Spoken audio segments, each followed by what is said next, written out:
he left war behind. But peace had other plans. After 20 years in Delta Force, Evan Carter wanted nothing more than quiet mornings, a loyal dog, and a freshly cut lawn.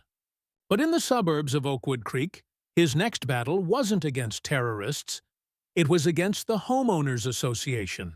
What started with a garden hose violation spiraled into a war of petty rules, secret hearings, and a ruthless HOA president drunk on power. When she crossed the line, desecrating a fallen soldier's memorial, the soldier in him woke up. What came next was a tactical 60-second takedown that exposed a shocking scheme involving 2 fake cops and a woman who thought she could intimidate a warrior. This isn't just a story about suburbia. It's about control, dignity, and the quiet man you never should have pushed. Stay to the end. Because the real reckoning begins after the knock on the door. My HOA sent 2 fake cops to my door to try and intimidate me. They stood there on my porch, puffed up and self-important, trying way too hard to radiate an aura of authority. They thought they were dealing with a regular homeowner, someone they could bully into submission over a few square feet of grass and a piece of stone. They thought a plastic badge and a stern voice were all it took to make a man bend. What they didn't know is that they were messing with a Delta Force veteran. They didn't know that for 20 years, my entire life had been about separating real threats from posturing fools, about dismantling situations with surgical precision. They didn't know that I could see every flaw in their ridiculous get-up, every flicker of fear in their eyes. They had no idea that my mind was processing their posture, their equipment, and their word choices like a threat assessment algorithm. And they certainly didn't know that their whole pathetic scam was about to come apart in less than 60 seconds.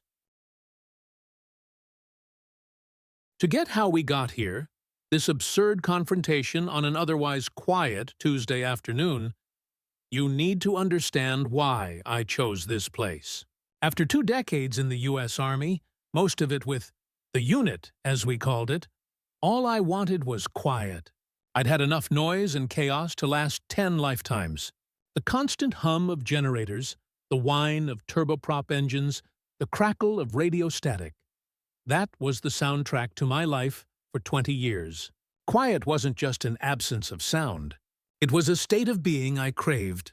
I'd operated in places where the rule of law was a distant rumor, where one wrong move was the difference between coming home and becoming a memory.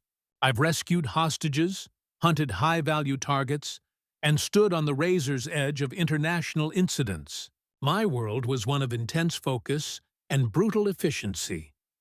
When I retired, I didn't want a parade or a life of telling war stories. I wanted a lawn to mow. I wanted to watch the seasons change from my own front porch.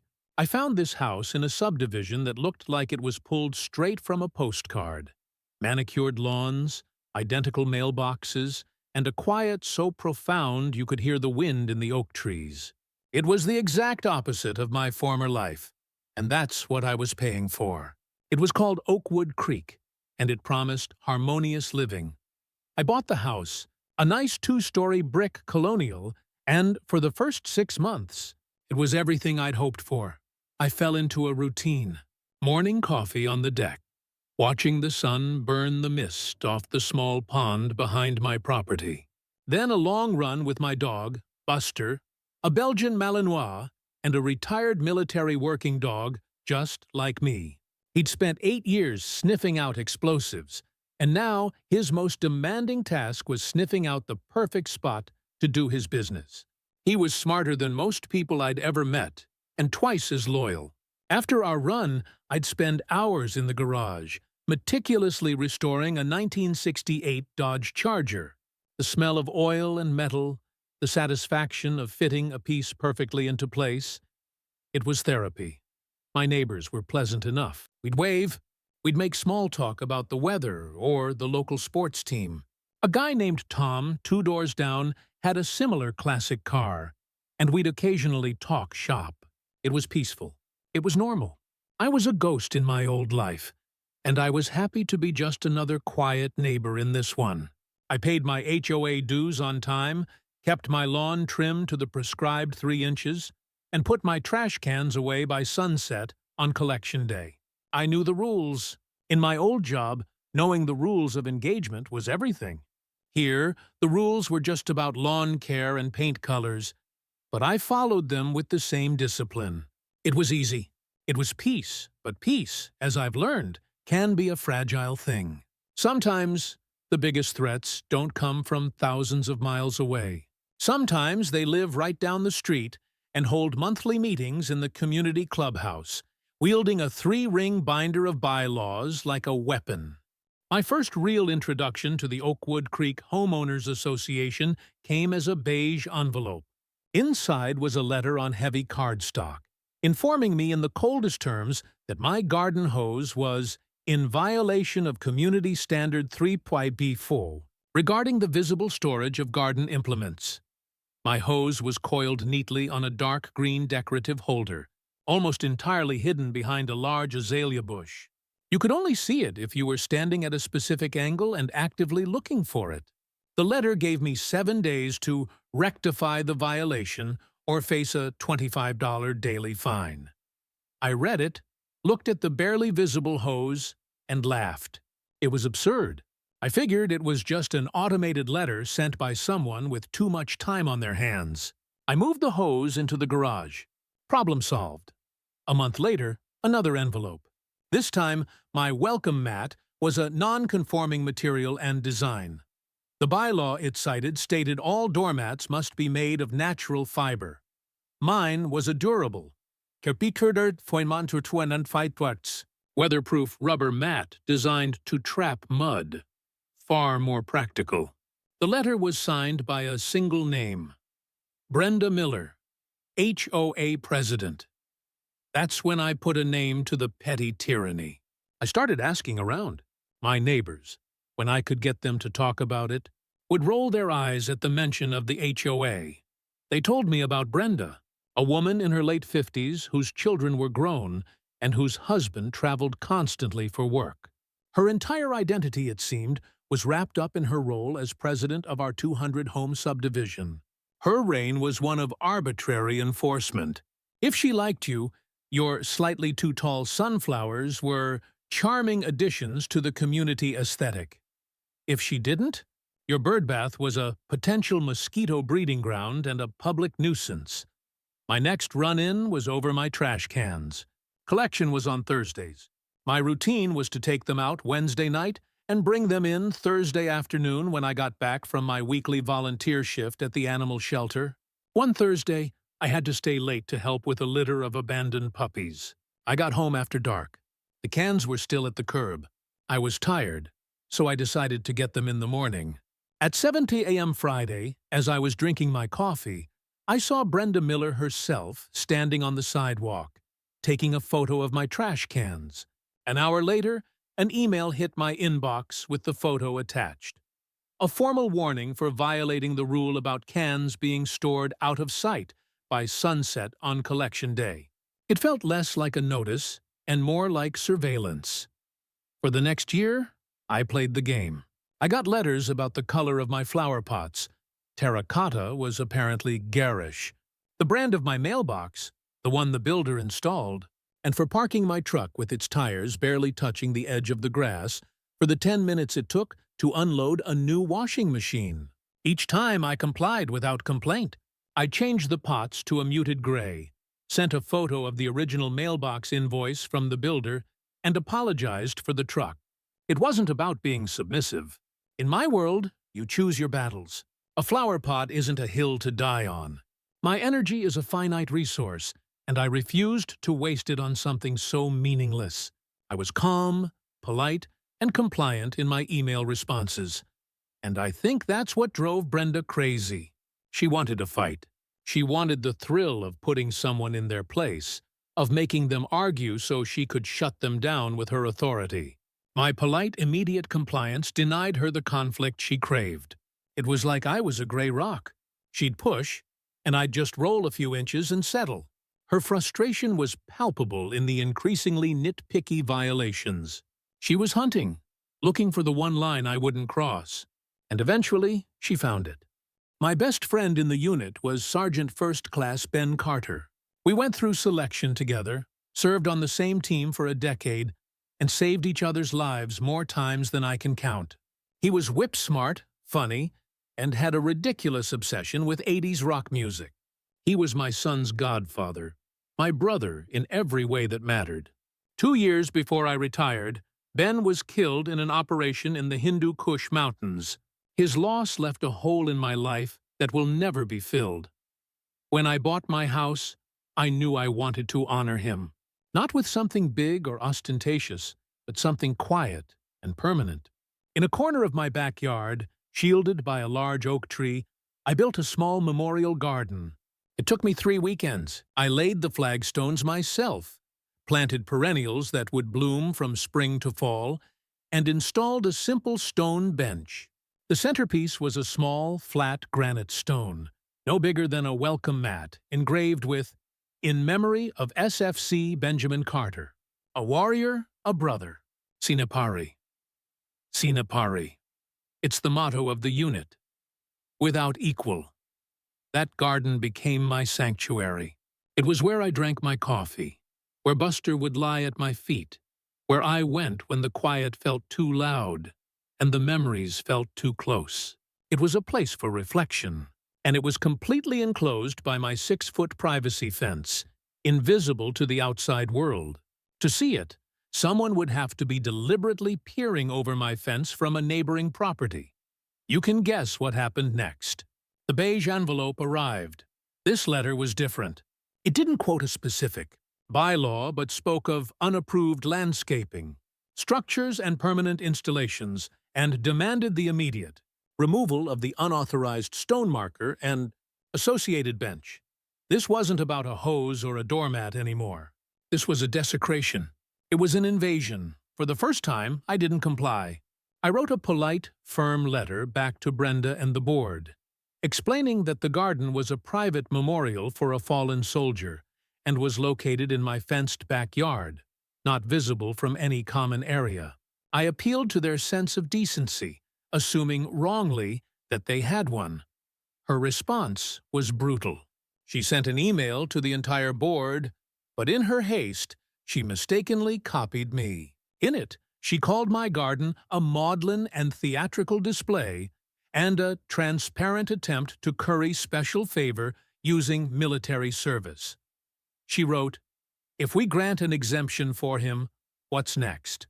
Everyone will be putting up memorials to their dead pets and relatives. The bylaws exist for a reason, to maintain a uniform and high-class aesthetic. This is not Arlington Cemetery." That was the moment the war started. That single paragraph changed the entire dynamic. She had crossed a line. She had insulted not just me, but the memory of a man who gave his life for the very freedoms she so casually abused to feed her ego. The mission was no longer keep the peace. The mission was now dismantle the threat. I didn't get angry. I got methodical. Emotion is a liability. It clouds judgment. My training taught me to channel rage into cold, clear focus. Brenda's weakness was her obsession with the rules and her own authority. I would use those rules against her. I sent a certified letter formally requesting a hearing before the full board, as was my right under the bylaws. I cited the specific article in the HOA covenants that guaranteed it. While I waited, I started my own reconnaissance. I began speaking more deliberately with my neighbors. I didn't ask about Brenda directly. I asked about their own experiences with the HOA. The stories poured out. I helped Tom, my car-loving neighbor, draft a response when he got fined, because his daughter's sidewalk chalk art was deemed graffiti. I listened to a young mother who was close to tears, because Brenda was threatening her with a $1,000 fine if she didn't restain her children's playset with an approved, semi-transparent cedar tone stain, a different shade from the one she'd just applied. I had a quiet coffee with a recent widow, an elderly woman named Mrs. Gable, who told me Brenda had personally berated her and fined her because the lawn service was a day late. leaving her grass a half-inch too long while she was making funeral arrangements for her husband.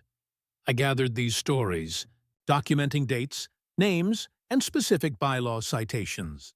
I was building a profile, a dossier. It was clear Brenda's enforcement was not just arbitrary. It was malicious and targeted those she perceived as unwilling or unable to fight back.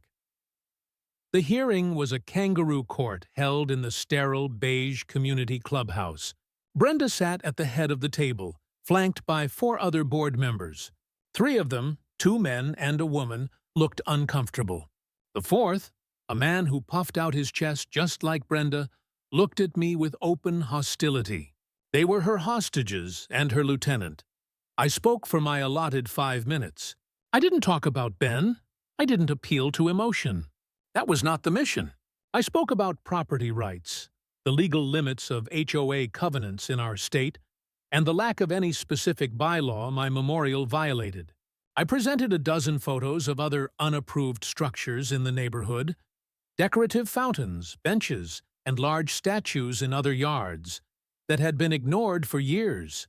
I ended by stating that their demand was unreasonable, unenforceable, and targeted. Brenda was unmoved. "Mr. Evans, your 5 minutes are up. The board has already discussed this matter. The decision is final," she said with a smug smile. "You have 14 days to remove the items, or we will begin fining you $100 a day. After 90 days, a lien will be placed on your property. This is your final warning." Some board members wouldn't meet my eyes. I just nodded. "I understand your position," I said, and walked out. They thought I was defeated. But a final warning just means the enemy has committed to a course of action. It means you are free to escalate. The next day, I consulted a lawyer specializing in property law. He reviewed my documentation, the letters, the photos, Brenda's accidental email, and a grin spread across his face. He confirmed the HOA's position was incredibly weak and bordered on harassment and selective enforcement. He told me to let the fines accumulate. "They'll have to sue you to enforce the lien," he said. "And they will lose spectacularly. Judges do not like HOAs that pull this kind of stunt, especially against a veteran over a memorial." I was prepared for a long, quiet legal fight. But Brenda wasn't patient. The 14 days passed. The fines started arriving daily in my inbox. I ignored them. I continued to document everything. One of the sympathetic board members, whose son was in the military, discreetly kept me informed.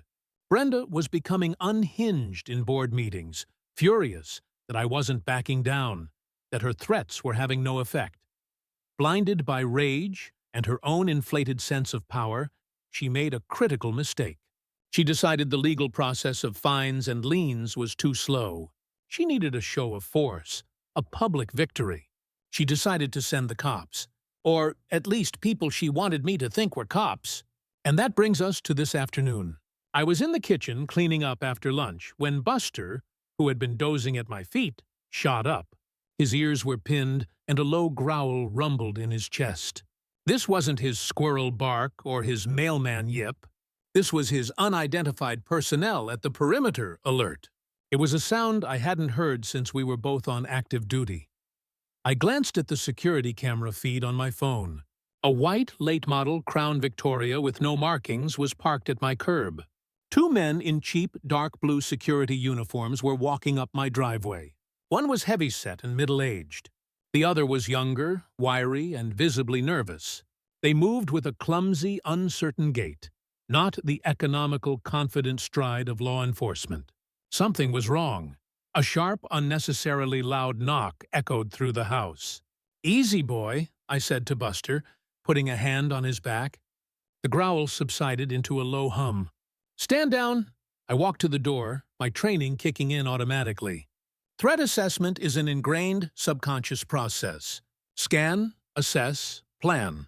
As I opened the door, my brain wasn't screaming, "danger." It was screaming, "farce." These 2 weren't a threat. They were a performance. I opened the door and stood there, filling the doorway, my arms crossed loosely. I remained relaxed, projecting calm. One of them, The heavy-set guy with a beer gut straining the buttons of his shirt puffed out his chest in a sad attempt at intimidation. The other, the younger one, looked like he'd rather be anywhere else on Earth. Seconds 0:10. Threat assessment. My eyes did an automatic sweep. Less than 2 seconds to process what a decade of training had taught me to see instantly. Uniforms, cheap, shiny polyester that didn't hold a crease properly. The shoulder patches were generic, a golden eagle that looked like it came from a catalog. They looked like costumes, gear, flimsy nylon duty belts, not the reinforced leather or basket weave used by professionals. The holsters were a joke, soft, unretentive, and looked like they were designed for airsoft pistols. The older one had a plastic badge clipped clumsily to his belt. The other's was tarnished and looked like a toy. No body armor, no radios, no tasers, no body cams. Shoes, the biggest giveaway for a ground pounder. Cheap, chunky black sneakers with thick white soles. Cops, soldiers, and serious security wear polished, durable boots or duty shoes designed for support and traction. These guys were amateurs. Demeanor. The older one was trying too hard, a caricature of a tough cop from a bad TV show. The younger one couldn't hide the fear in his eyes. He kept glancing toward the street, his exfil route. Conclusion? Not law enforcement. Not a physical threat. They were an intimidation tactic. And a bad one. The older one grunted, "Are you Mr. Evans?" I didn't answer his question. I took control of the conversation. "Before we go any further," I said, my voice calm but firm, the kind that expects to be obeyed.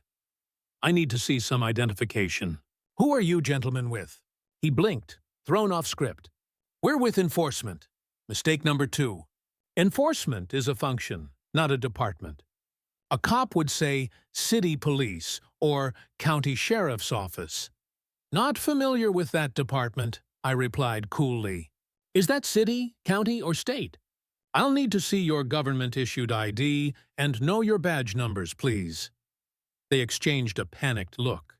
The script Brenda gave them was clearly not this detailed. "Look, pal," the older one blustered, trying to recover. "We're here on behalf of the Oakwood Creek Homeowners Association. You need to remove the illegal structure from your backyard. Immediately." Seconds 25 to 40. Deconstructing the lie. That was the opening. They admitted they weren't acting under the color of law, but as private agents for a civilian organization, and they were doing it while dressed like law enforcement. "So you're private citizens?" I asked, letting a sharp edge creep into my voice. "And you're here, dressed like this, to enforce a private civil covenant? You do understand that what you're doing right now is a textbook example of impersonating a peace officer, right? In this state, that's a felony. I let that hang in the air." The younger one paled. The older one's face flushed with anger. "We're not impersonating anyone." He spat, his voice a little too high. "We're security. Security guards have no authority to enforce civil HOA violations on private property, especially not while dressed in mock police uniforms to create a false impression of authority," I said, my voice getting colder. "That's called intimidation, and when coupled with this costume, it strengthens the case for criminal impersonation. So let's try this again. I want your names, the name of your company, and your state-issued guard card numbers. Now." I took a half step forward, closing the distance slightly. I didn't yell. I didn't have to. My voice dropped into a command tone, a register that communicates absolute, non-negotiable authority. It's a tone that says people who argue with it end up in a world of hurt. The younger one stammered, "Look, man, we don't want any trouble." Seconds 40:55. The reveal and the final push. A little late for that. I cut him off. My eyes locked on the older one, the supposed leader. "Because the trouble you're in is significant. Impersonating an officer is a serious crime in this state, often prosecuted as a felony, and it can carry jail time. You came to my front door in those ridiculous uniforms to intimidate me into complying with a civil demand. That could be construed as conspiracy, coercion, and extortion under color of authority. You thought you were scaring some suburban dad into pulling up a flower bed. You weren't. You were committing a crime on the property of a man who spent 20 years dealing with liars, thugs, and terrorists far more convincing than you. His tough guy facade shattered like cheap glass. All that was left was a scared, out-of-shape man in a cheap costume who had made a very, very bad decision. Brenda just told us to come over and tell you to take it down, he started, his voice a desperate whine. I don't care what Brenda told you, I said, my voice like ice. She's not the one who's going to stand in front of a judge and try to explain this. You are. You have two choices. Option 1. You give me your names and your company's name, and I'll include it in the detailed police report I'm about to file. Option 2. You get off my property in the next 5 seconds, and I'll just give the real police the license plate of that ridiculous car you're driving. Your choice. Seconds, 55, 60. The retreat. They didn't need 5 seconds. The younger one was already backing away, hands half raised in a gesture of surrender. The older one stared at me, his mouth opening and closing like a fish. He saw no fear in my eyes, no anger. He saw a man in complete control who had just laid out his entire legal future in precise, damning detail. He turned and practically ran off the porch. They scrambled into their fake police car, a pathetic parody of a real patrol vehicle, and squealed away down the street. The whole thing took less than a minute. I stood there for a moment in the sudden quiet. Buster came and sat by my leg, looking up at me. I scratched him behind the ears. Good boy, I said. Perimeter secure. I went inside, my heart rate as steady as it was before the knock. Phase 1, dismantling the immediate threat, was over. Phase 2 was ensuring it never happened again. I poured myself a glass of water, took out my phone, and called the non-emergency police line. Yes, I said calmly to the dispatcher. I'd like to report an incident of criminal impersonation of a police officer. An hour later, 2 actual police officers were in my living room.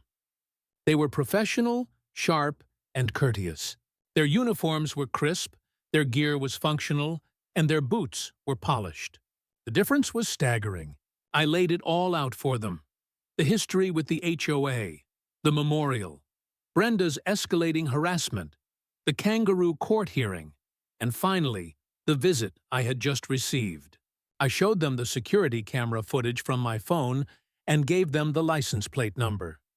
One of the officers, a sergeant with 20 years on the job, watched the footage and shook his head in disbelief.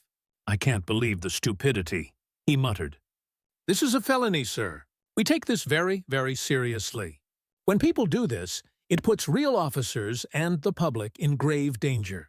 Someone could get hurt or killed because of a stunt like this. They took my detailed statement. As they were finishing up, the sergeant looked at the photo of Ben I have on my mantelpiece. Friend of yours? He asked. My brother, I said. We served together. The sergeant nodded, his expression softening. He looked back at me. You handled that perfectly, Mr. Evans. You stayed calm, you didn't escalate physically, and you dismantled their authority verbally. Your background, it shows. Training's hard to forget, I smiled faintly. He gave me his card with his direct cell number on it. If anyone from that HOA, and I mean anyone, so much as looks at you funny, you call me directly. We'll handle it from here. The fallout was swift and spectacular. The 2 cops were tracked down within hours. They were employees of a fly-by-night security company that Brenda had found online. During questioning, they confessed immediately, telling the police that Brenda Miller had hired them specifically to look like cops and scare me into compliance. They were facing serious felony charges for impersonating a peace officer, and their company was put under immediate investigation by the state licensing board. When the real police visited Brenda Miller on a Friday evening, the timing was perfect. Several families were outside, enjoying the cool evening air. The patrol car didn't just pull up. It arrived with its lights flashing, bathing the entire cul-de-sac in strobing red and blue. The whole neighborhood got a front-row seat. When the sergeant informed her, on her own manicured lawn, that she was under investigation for conspiracy to commit a felony, her world crumbled. The Queen of Oakwood Creek was publicly dethroned.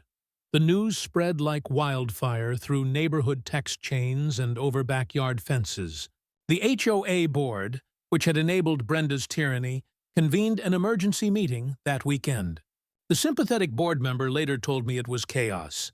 Faced with a potential multi-million-dollar lawsuit from me that could bankrupt the association, not to mention the criminal charges against their president, they finally acted.